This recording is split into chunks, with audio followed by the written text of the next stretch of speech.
si uno hace una conversión ashkenazi, ¿es posible seguir las tradiciones sefarditas? ¿O Sí. es mejor convertirse con un rabino sefardita ya de una vez? Bueno, eso, claro que es mejor ir a un rabino sefardita. Mira, eso es uno de los temas que a mí profundamente me preocupa sobre las conversiones modernas. Lo que está ocurriendo es que se apegan tanto a las etiquetas de que si es una conversión ortodoxa, de que si es una conversión conservative, que si es reformista, que si es hasídica, que si es ashkenazi, que si es sefardita.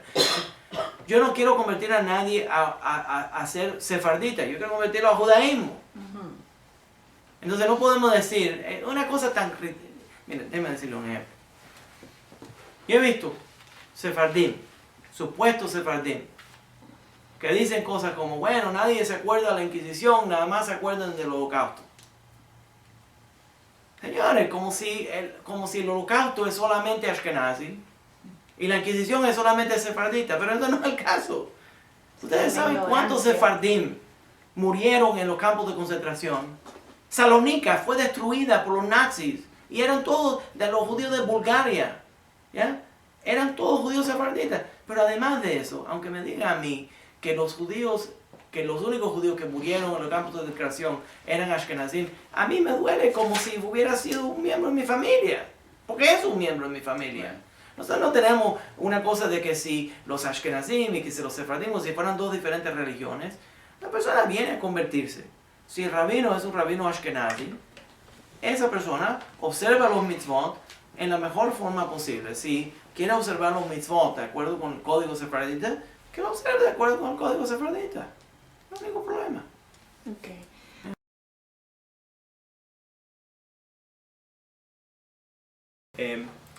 Me interesaría hoy entrar a otro tema un poco diferente.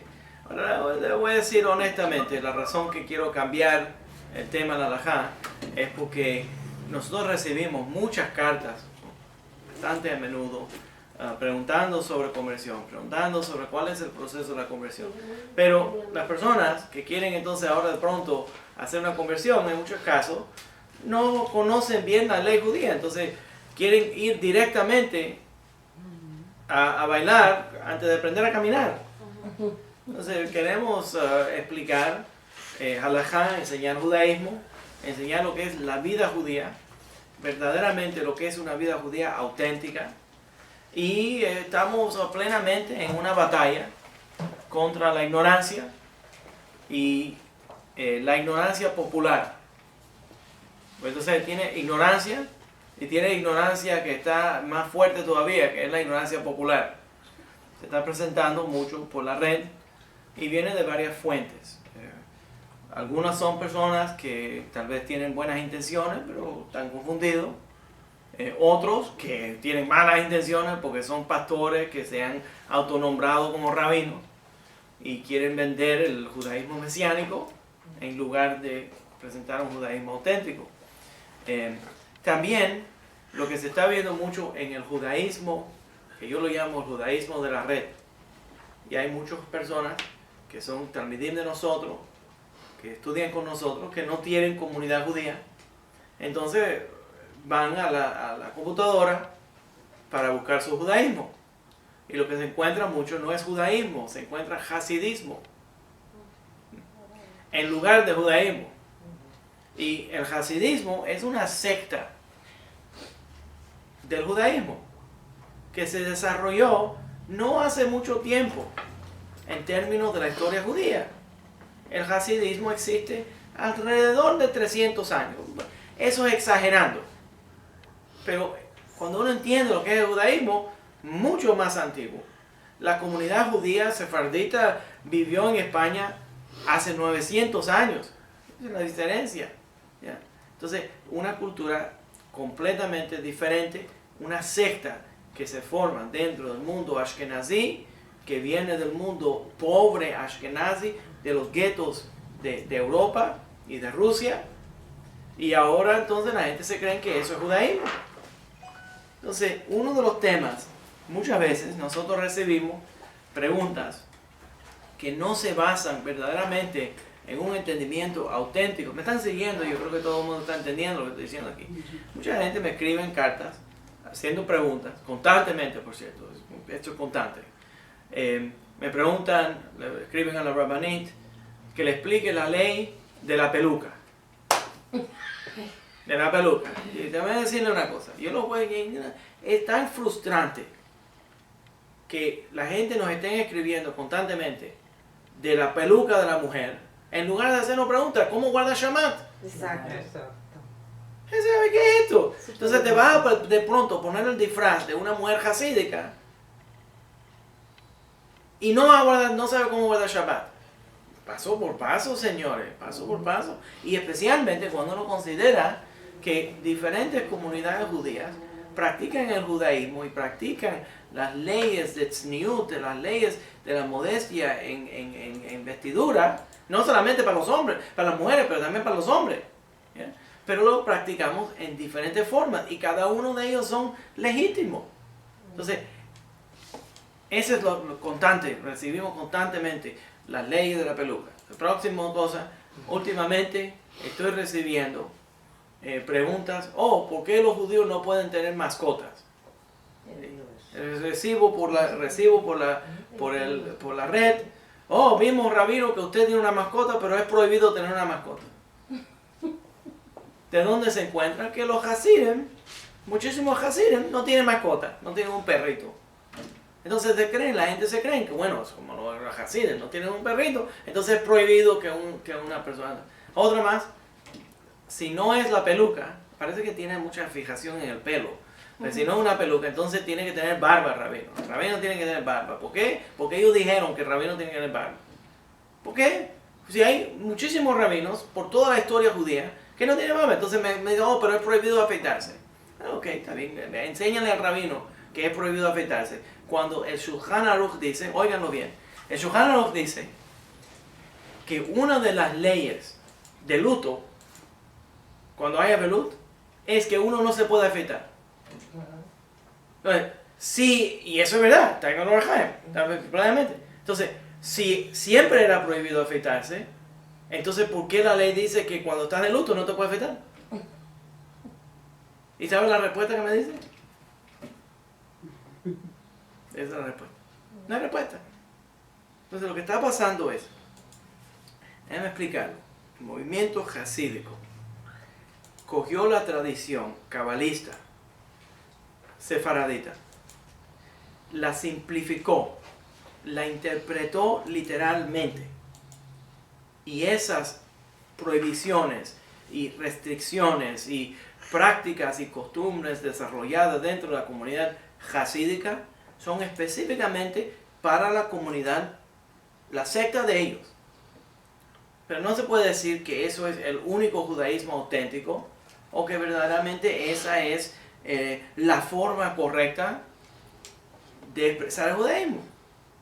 Yo, representando a la comunidad sefaradita, diría que la forma correcta de representar el judaísmo es viviendo una vida estilo sefaradita. Y lo puedo comprobar, porque todos los libros de Halajá salieron de las plumas de nosotros. Entonces, la única razón que tienen un Shulchan Aruch es porque un rabino sefaradita llamado Rav Yosef Karo lo escribió. Y todas las opiniones que él cita en el Shulchan Aruch son de rabinos sefraditas. Y eso empezó una tradición muy anterior del Rif, del Rambam, del Ramban, de todo, del Rosh, de todos los grandes sefaraditas, que nosotros desarrollamos la ley. Entonces, para mí, no quiero estar demasiado, pero lo que estoy tratando de expresar es que hay múltiples, diferentes fuentes. Entonces, mi interés no es, déjame decirlo plenamente, hay mucha gente que son estudiantes de nosotros, o que vienen y ven algunas clases, o que quieren vivir una vida judía, y lo que están buscando es, déjame decirlo, buscar una forma de tener la apariencia de judío. Pero no judío. No meten judaísmo. O hacen un judaísmo rarísimo, pero tienen la apariencia judía. Entonces tienes estos pastores que son pastores mesiánicos, que tú lo ves, sombrero negro, y su barba, y su peote, y su cosa, parece hasídico. Pero no son judíos, y son mesiánicos, creen en dioses falsos. Entonces, eso no es judaísmo, señor. En fe, yo les diría que eso se llama judiolatría. Eso es judiolatría. Eso es buscar la forma de copiar, de ser un espejo, o de copiar de alguna forma como una caricatura de judaísmo. Hay otra cosa que tengo que aclarar. En mi humilde opinión, a mí me parece que lo que se está formando es, hay un mensaje que es plenamente antisemita, que se ha vuelto muy popular. Este mensaje antisemita es que el judaísmo es una religión muy estricta y que prohíbe todo. ¿Por qué a los cristianos les interesa promover esa idea? Porque el producto que ellos están vendiendo es que ellos dicen, bueno, eso no sirve porque la ley te va a condenar y ahora te vamos a ofrecer este tipo que viene a perdonarte. Entonces, para venderte un producto nuevo, tienen que hacer el producto antiguo, que es muy prohibitivo, que es muy difícil de cargar, que es una cosa muy estricta, que es una cosa muy difícil. ¿Ok? El judaísmo auténtico dice no. Dice la Torá que no, las leyes no son difíciles de guardar, que no están en los cielos, que no están lejos, que están cerca al corazón de uno de guardarlo. Y eso es lo que dice la Torá. Y nosotros que guardamos la ley, nos sentimos muy bendecidos por la ley. Yo soy un judío completo. Los mesiánicos te dicen, oh, te van a vender un judaísmo completo. No. El judaísmo completo es el judaísmo que guarda la ley. ¿Usted entendió lo que te dice? Entonces, yo me siento muy bendecido en guardar lo mismo. Pero lo que pasó entonces, tenemos un grupo de personas que no son mesiánicos o que quieren verdaderamente apegarse al judaísmo y como se han creído que el judaísmo tiene muchas prohibiciones, si el rabino le permite y hay otro rabino que lo prohíbe, ellos se creen que el rabino que lo está prohibiendo es más auténtico que el que lo permitió. ¿Por qué? Porque ya internalizaron que el judaísmo es muy estricto y una cosa muy seria y muy castigona y una cosa... Entonces, cada vez que alguien le dice no puedes, ese es el que es auténtico. Ahora, ¿será que también en la red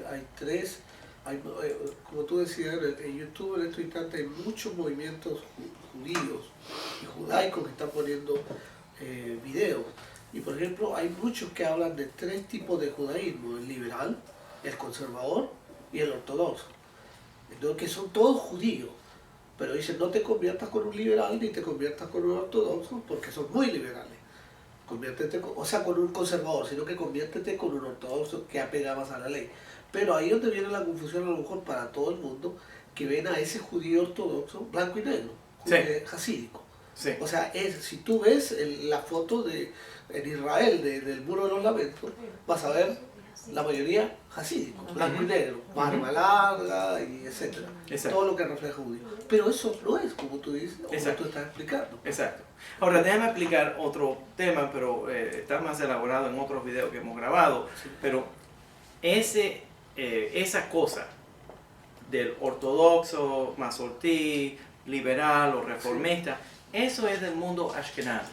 Okay. En el mundo sefaradita, nosotros nunca hicimos eso. Nunca se hizo eso. Nunca hicimos eso. El judaísmo sefaradita es un judaísmo tradicional que nunca se desbarató, se separó en diferentes ramas. El judaísmo sefaradita es simplemente la observancia de la Torá. Entonces nosotros decimos que somos Shomer Torah o Mitzvot. Guardamos la Torá y sus mandamientos. Claro. Entonces lo que pasa es que los ashkenazim, cuando vienen a ver una sinagoga sefaradita y ven la mejizá, entonces, ellos son ortodoxos. Porque en el mundo de los ashkenazim, la diferencia entre una sinagoga tradicional y una sinagoga liberal es que tienen los asientos mixtos. Entonces, cuando ellos ven la estructura tradicional, enseguida asumen que es ortodoxo. Pero el movimiento ortodoxo verdaderamente es producto o reacción al movimiento reformista.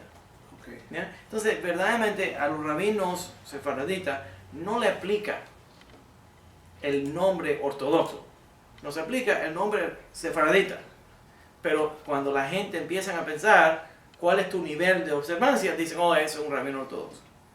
¿Estás entendiendo? Entonces causa confusión. Entonces toma mucho tiempo tratar, esa es la frustración que tengo, en que tratando de aclarar por este medio cuál es el camino auténtico sobre esto. Entonces, hoy lo que quiero hacer es,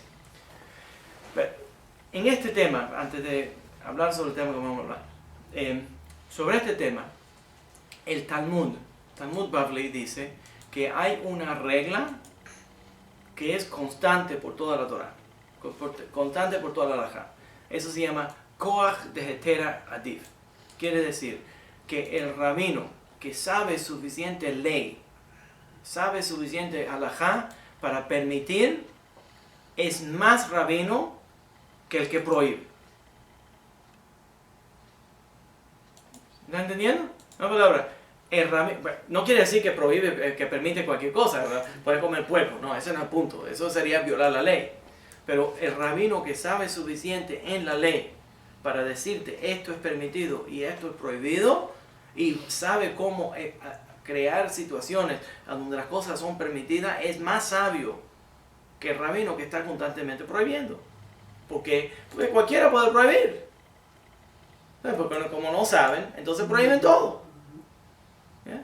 Y está ocurriendo más y más que se ve que los humrot, las opiniones muy estrictas en la halajá, de pronto esa es la halajá.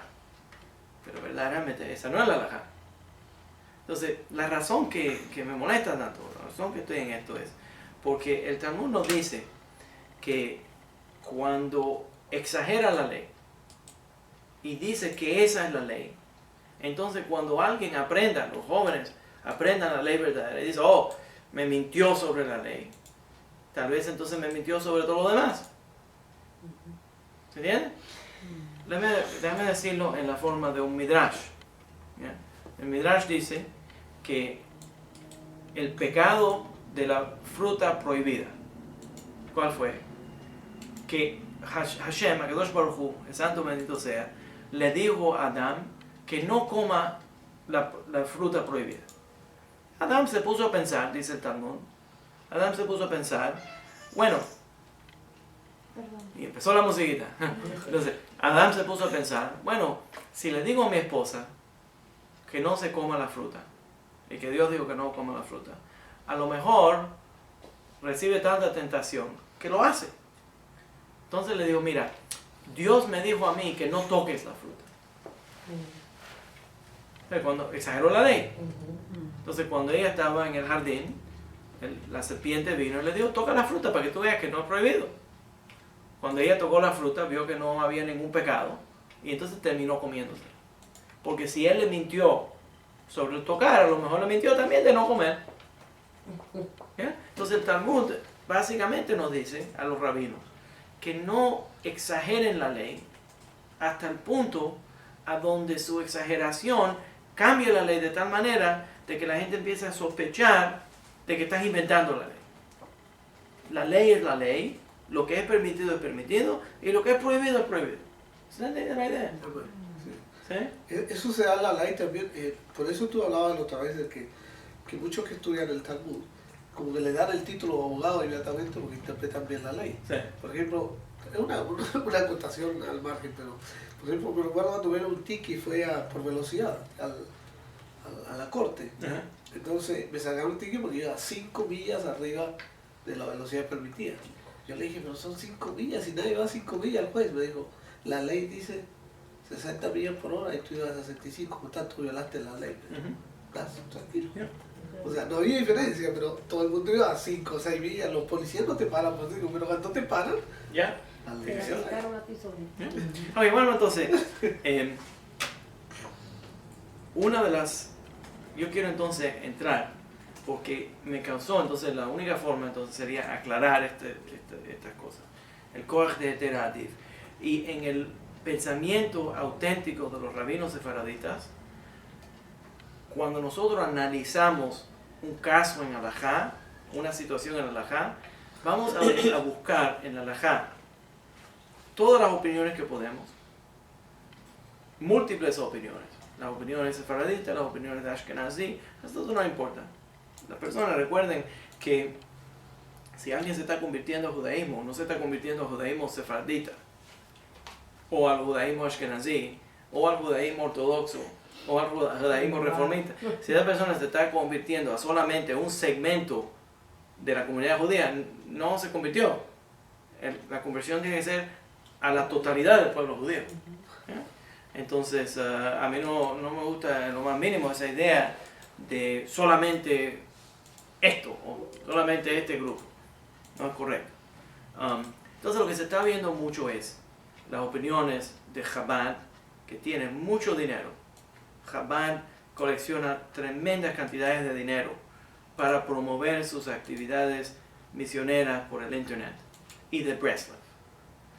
Y esas dos ramas hasídicas están haciendo su labor de promover su versión, su secta, pero lo presentan como si fuera el judaísmo. Dame un ejemplo. Hace unos años, cuando el Rebbe, el Satmar Rebbe murió, se formó una controversia. Este otro grupo hasídico. Se forma una controversia entre dos hermanos de quién va a ser el próximo Rebbe. ¿Quién va a tomar la silla del padre? Entonces, en el funeral del Rebbe, habían facciones apoyando a un hermano y apoyando al otro hermano. Y se forma el problema entre ellos. Y lo presentan en las noticias, en el noticiero. Claro, es una comunidad exótica, entonces los noticieros todos van allá a sacarle fotos. Entonces, le preguntan a uno de los hasidim, para que tengan perspectiva, le preguntan a los hasidim, ¿y cómo ustedes van a decidir cuál es el Rebbe? Y el hasid, en la calle, le dice, como lo hemos hecho por miles de años. Y entonces entra a explicar. Yo me pongo a pensar, espera un momento, miles de años. El movimiento empezó en el 1820 y pico. Miles de años. Eso no estamos hablando de cómo seleccionar un rabbi. Estamos hablando de un periodo de tiempo corto en la historia judía. Pero desde el punto de vista de ellos se imaginan que es toda la vida de ellos. Yo estaba dando clase en una yeshiva hasídica y le di a los jóvenes, quinto grado, les di una hoja que tenía un dibujo de Moshe y tenía una historia de Moshe en hebreo, tenían que descifrarla y explicarme lo que decía. Cuando me devuelven el dibujo, le pusieron peot a Moshe y lo pusieron como si era hasídico, de la mente de ellos. Moisés era hasídico. ¿Ya? Interesante. He aprendido de usted, Rab, que todas las opiniones acerca de la ley, esa es Alexandria, que se contradigan, en realidad se complementan. Y mi pregunta es que si se fija en una sola interpretación es como si se limitara a Dios. Muchas gracias. Ok, interesante. Ajá. No, lo que pasa es que recibí un mensaje que el shiur sale a las 4 de la mañana, lo voy a arreglar. Oh, ya. Sí. Mira, déjame responder a ese comentario. Verdaderamente, no me acuerdo de haberlo dicho, pero suena como una cosa muy inteligente, a lo mejor lo dije, no sé. Pero déjame decir que hay situaciones en la halajá que son absolutamente contrarias uno del otro. Y así es. El judaísmo es una religión difícil para las personas que vienen de fundamento cristiano. En el cristianismo todos los grupos tienen que estar de acuerdo y nada más hay una opinión que está correcta y todos los demás se van al infierno. Ajá. Pero en el judaísmo así no es. Entonces no tenemos que estar de acuerdo. Los hasidim prohíben fafitarse. Los sefaradim lo permitimos. No estamos de acuerdo. No hay forma de decir que una opinión es la cierta y la otra no. Porque hay espacio dentro de ellas. Entonces, el problema que tenemos hoy en día, muy moderno, es que estamos ahora buscando una cosa donde el judaísmo tiene que tener una sola respuesta. Pero eso no es judaísmo. El judaísmo tiene mixtas respuestas. Y parte de la cosa es aprender todas las diferentes opiniones para conocer a todo el judaísmo. Miren, Súper interesante. Esta cosa con el movimiento ortodoxo. Sí. Hay un sidur, que es el sidur que yo no tengo aquí en esta congregación. Y es uno de los más populares en el mundo ashkenazí ortodoxo. Esta sinagoga es oficialmente ortodoxa ashkenazi. Pero yo no puse ese sidur. ¿Sabe por qué? Porque ese sidur lo que hizo es el sidur de ArtScroll. Tiene muchísimos comentarios y es organizado y es el más popular en el mundo ortodoxo.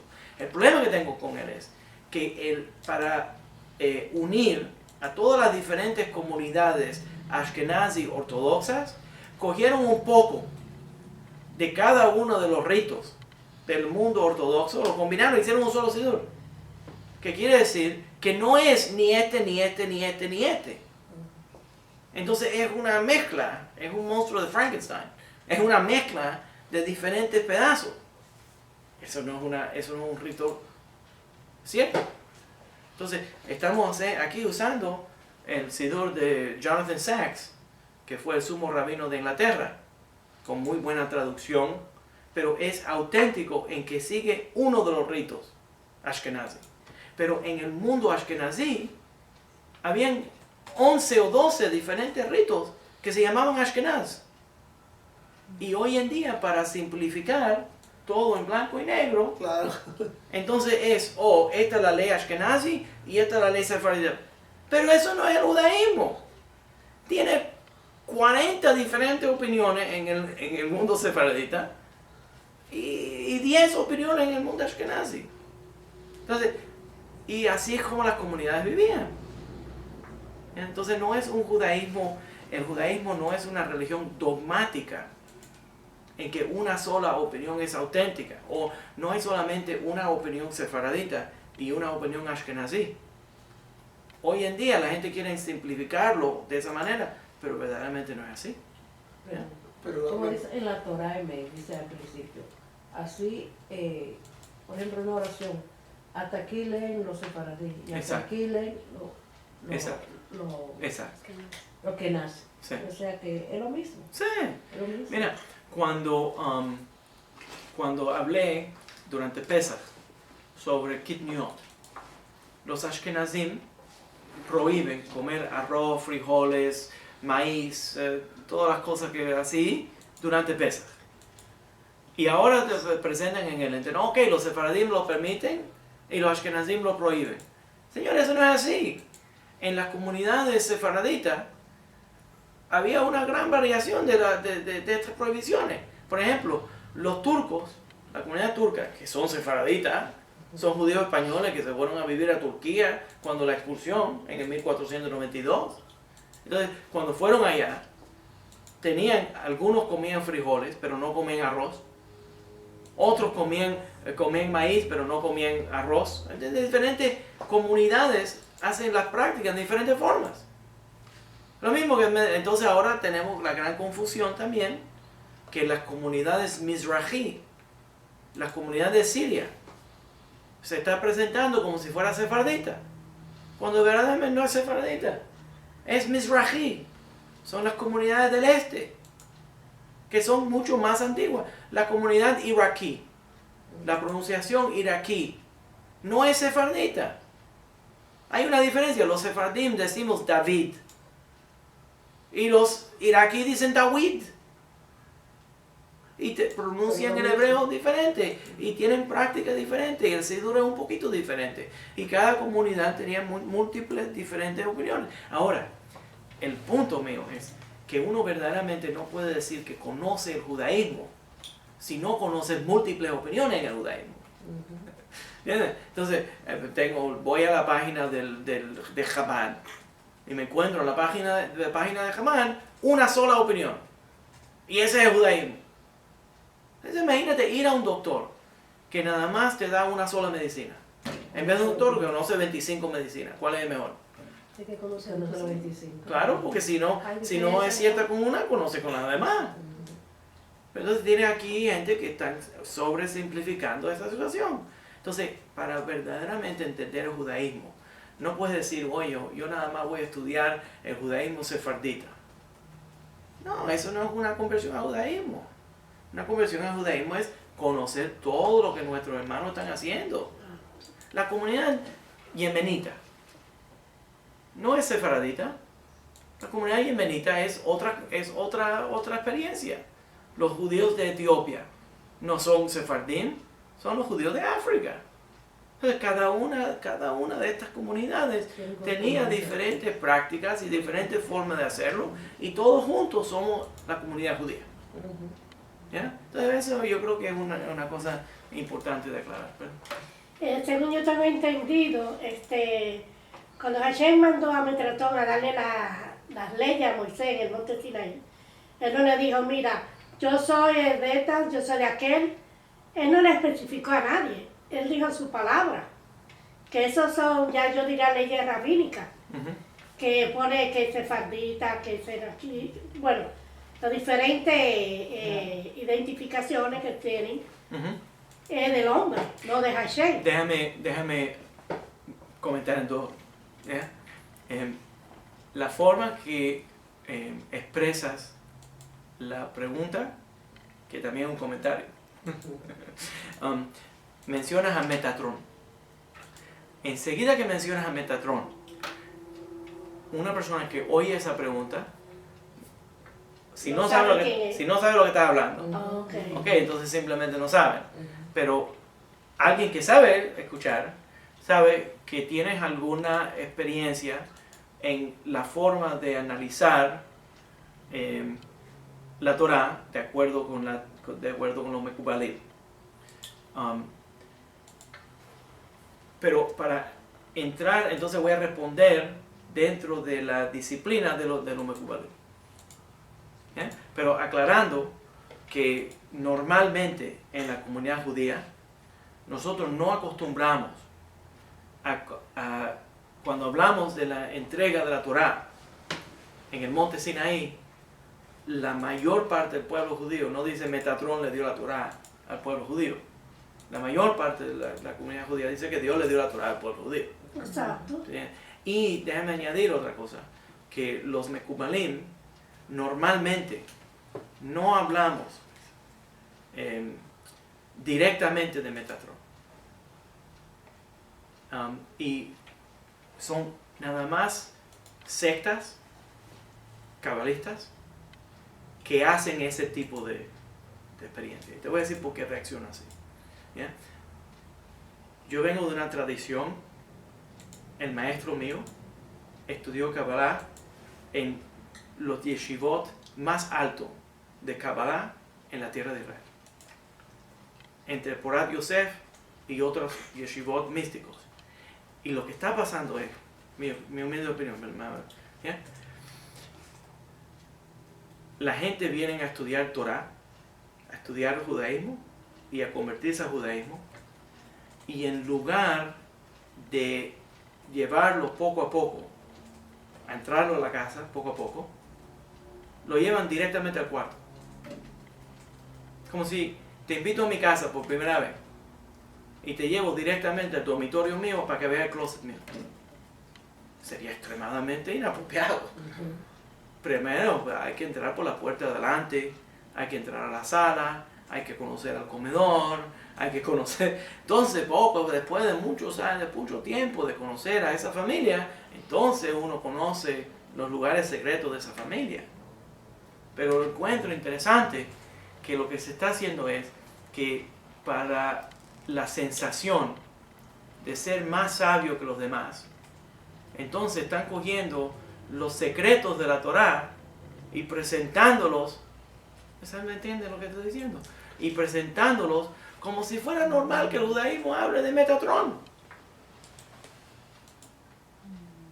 La primera vez que yo estudié, mi reacción, y es parte de lo que estamos hablando, porque si no te lo vendo para que me mandes dinero, Breslov, para que me mandes dinero, te lo vendo para que me mandes dinero por Kabbalah.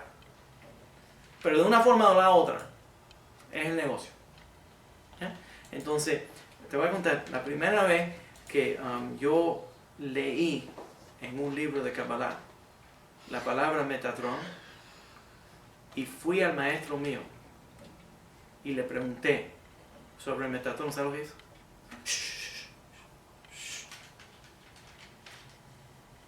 Así no se habla. Porque lo que ocurre es que la gente que empiezan a estudiar sobre los diferentes nombres de los ángeles y su labor, se creen que son de verdad. Y entonces, mucha gente, por medio de la Kabbalah, se han desviado y han terminado adorando ídolos, pensando que el Metatron es como un intermediario para llegar a Hakadosh Baruj Hu. Entonces hay que tener mucho cuidado con eso. Eso, nada más para mencionar, porque cuando mencionas Metatron, estás entrando a un... Y es que no es dentro del mundo de los Mekubalim. Nosotros no entramos a ese tema de esa manera. De esa manera. No es una conversación pública que uno tiene. Entonces, cuando... tener el secreto. Es el secreto, pero... Y ese tema es después que una persona sabe cómo... Como le dije, sabe cómo hacer todo en la Torah. Entonces puede entrar al mundo de... Entonces lo que estoy viendo es que hay ciertos rabinos o líderes o maestros que están cogiendo ideas que son cositas y lo hacen como si fuera lo más importante. ¿Entiendes? Y entonces de esa manera están desviando, y la persona que está estudiando judaísmo no tiene suficiente perspectiva sobre la vida judía en general y se cree que la gente, que eso es común. ¿Ya? Pero si le pregunta a la mayor parte de los rabinos ortodoxos, un rabino común, ortodoxo, sobre Metatron, él no sabe qué está hablando. ¿Está bien? Entonces, ¿entiendes? Esa es mi reacción.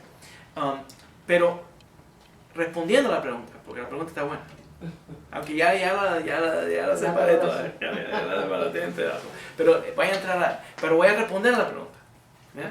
Porque verdaderamente desde el punto de vista de los Mekubalim, esto no es las diferencias en opinión y en práctica de Halajá, no es producto de los seres humanos, no.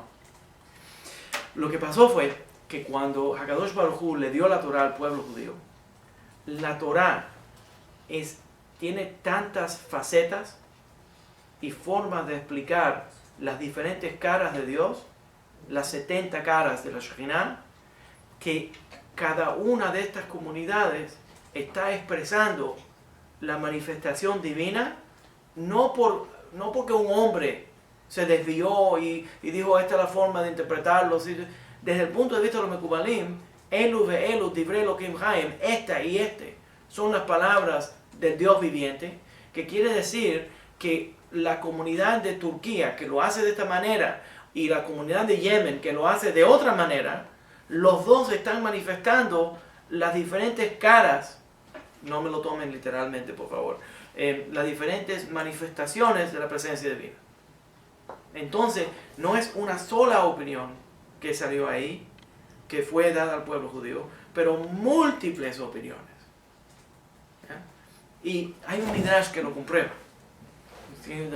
Déjame decírtelo en forma, esto me estoy respondiendo de forma cabalística. Midrash dice que cuando Moshe Rabbeinu bajó del monte Sinaí con los lujot, las tablas o los cuadros de la ley, los lujot tenían 6 lados, porque era una caja, un cubo grande, y era una piedra enorme, y tenía ciertos milagros. Uno de los milagros de los lujot es que la letra pasaba de un lado para el otro y todavía se podía leer correctamente de un lado al otro, y estaba en los 6 lados de la... Entonces, ¿qué es lo que es este midrash? El midrash nos dice que si podríamos decir entonces que tendría más sentido poner los 10 mandamientos en un solo lado, pero como tenían múltiples caras los lujot y no importaba de qué dirección venías a leerlo, se leía correctamente, entonces las múltiples caras de la Torá son auténticas y las estás leyendo correctamente. ¿Tienen la idea? ¿Ya? Entonces, entrando al pensamiento, lo que estaba compartiendo es que hay múltiples opiniones y estas múltiples opiniones deberían de ser reconocidas como parte del cuerpo legítimo de la Torá. Ahora, tenemos otro problema. Entonces ahora, si alguien empieza a inventar leyes, entonces tenemos un problema porque es un fraude. Claro. Entonces, nada más una persona que de verdad sabe cómo estudiar la ley puede saber, hey, esto tiene fuente o no tiene fuente. Pues esa es la razón que cada vez que yo doy un shiur, le doy las fuentes. ¿De dónde viene? Claro. Para que no vayan a pensar que yo lo estoy inventando, pero yo no estoy inventando esto. ¿Ya?